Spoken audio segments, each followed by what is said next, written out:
రమ్యశ్రీ ఎవరు? పక్కింటి ఆంటీ. ఆవిడ నంబర్ మీ మొబైల్లో ఎందుకుంది? బట్టలు ఆడడానికి వెళ్ళినప్పుడు పరిచయం అయింది. నంబర్ ఎందుకు తీసుకున్నావు? వడేలా పెట్టడానికి వచ్చినప్పుడు కాల్ చేస్తానంది. కాకులు రాకుండా చూడమని చెప్పింది. రవణమ్మ, శ్రీలక్ష్మి, ముత్యాలు, చిన్న సరోజ వీళ్ళంతా ఎవరు?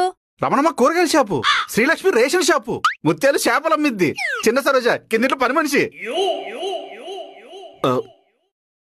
నువ్వు లేనప్పుడు చెప్తే వచ్చి ఇల్లు క్లీన్ చేస్తా అని చెప్పింది. నువ్వు పరిచయాలు పెంచుకోవడానికి మగవేదవాళ్ళు ఎవరు దొరకలేదా? ఆడదే ఆధారం కదా అని వాళ్ళని ఎంకరేజ్ చేశాను. ఈ గ్రూప్ ఏంటి?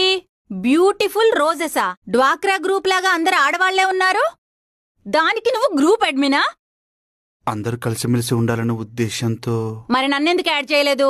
తులసివనంలో గంజాయి మొక్కెందుకని. ఐ మీన్ తులసి నువ్వు, వాళ్ళంతా అశ్వగంధ, లవంగం, అల్లం, యాలకులు. అవును, మొన్న హోలీకి అపార్ట్మెంట్ లో ఉన్న ఆడవాళ్లతో రాసుకొని పూసుకొని తిరుగుతున్నావేంటి?